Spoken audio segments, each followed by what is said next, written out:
দর্শক, রংপুর থেকে নদী ভাঙন নিয়ে সবশেষ জানাচ্ছেন সহকর্মী রবিউল ইসলাম।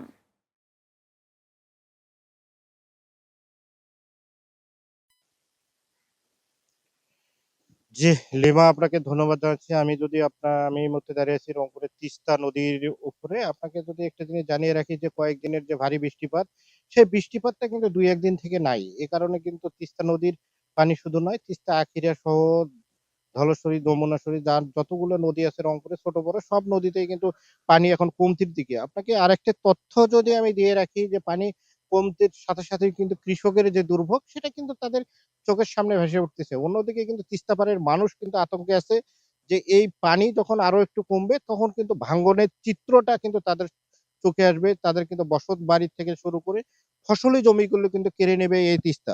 আরেকটা জিনিস আমি জানিয়ে রাখি যে আপনাকে শুধু তিস্তা নয়, তিস্তার নদীর পার্শ্ববর্তী যে নদীগুলো আছে সেই নদীগুলোর পাড়ে যে কৃষকের স্বপ্নগুলো নদীর এই পানি, বৃষ্টির পানি বা বন্যার পানিতে নষ্ট হয়ে গেছে, সেই কৃষকগুলোও কিন্তু হতাশার মধ্যে আছে।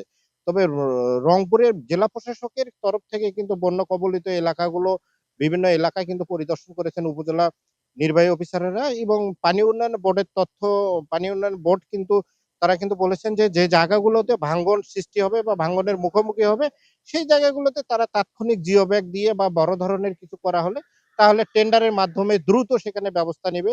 এমনটি কিন্তু আমাদেরকে পানি উন্নয়ন বোর্ডে এমন তথ্যও দিয়েছেন। তবে রংপুরে বন্যার পরিস্থিতি এখন অনেকটা স্বাভাবিক এবং নদ-নদীর পানি কিন্তু এখন নিম্নমুখী। লিমা।